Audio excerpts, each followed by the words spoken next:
There are currently three men whose faces constitute the window that the rest of the world is looking through when they focus upon global Britain. Those men, as of yesterday, are Jacob Rees-Mogg, Boris Johnson, and Andrew Windsor, the royal formerly known as Prince.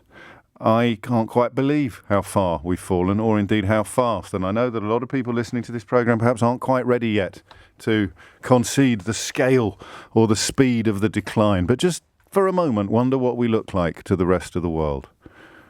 Boris Johnson, Jacob Rees-Mogg, Andrew Windsor.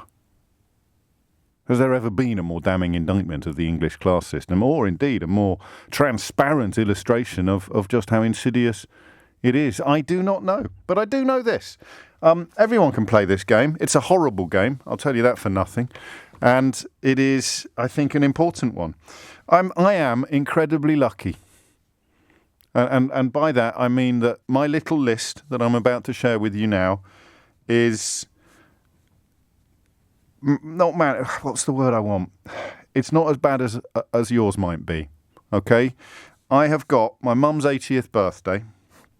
I've got my 20th wedding anniversary, and I've got the funeral of one of my dearest friends. Those are my three things we couldn't properly celebrate, if you like, because we'd have been celebrating his life, or commemorate. Those are the three things that we either didn't do at all or did in such diminished circumstances that there will always be a profound sense of sadness and regret that we couldn't do things, quote, properly. Those are the three things on my list. There are others, you know, there were family birthdays, of course there were. It's my 50th yesterday. Thank you once again for the frankly ridiculous number of lovely messages and gifts and cards that have been sent into LBC. But, you know, we didn't have a big shindig. Hopefully have one when everything's calmed down a bit in the summer, a belated one, because my goodness me, I want some presents. But, you know, your list, you'll have a list as well, the things that you and your family couldn't do. And I don't know what else is on the Queen's list.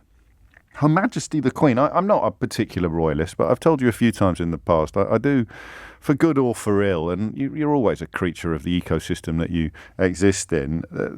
I don't think you'll get a better royal, whatever you think about whether we should have any royals at all. I don't think you'll get a better royal than the Queen.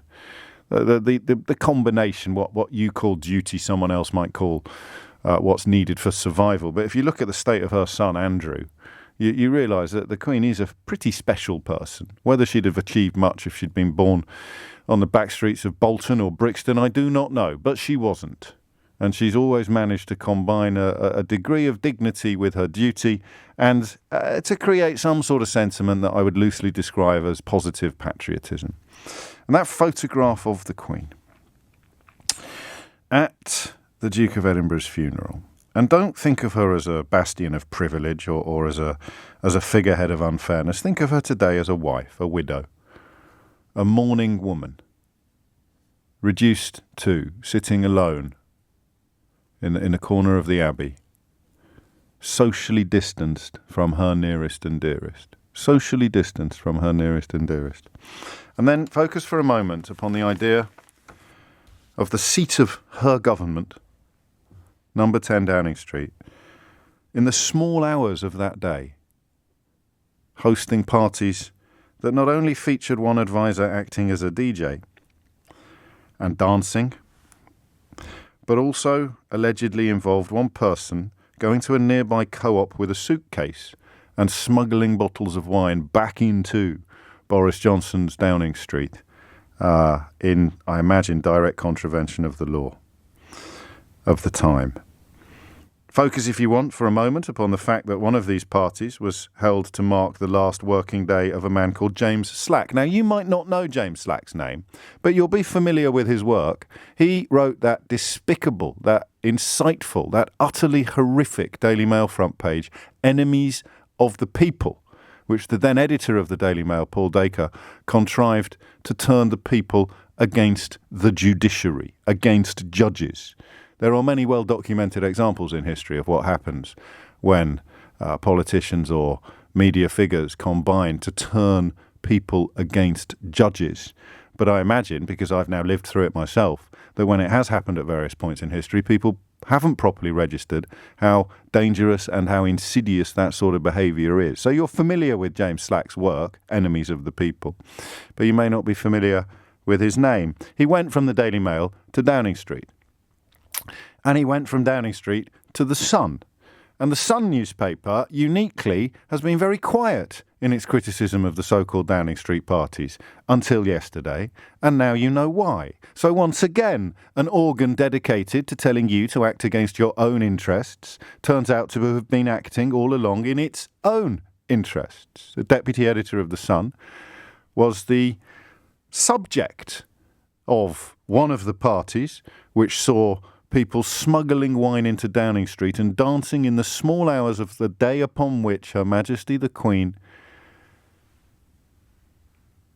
said goodbye to her husband in socially distanced circumstances.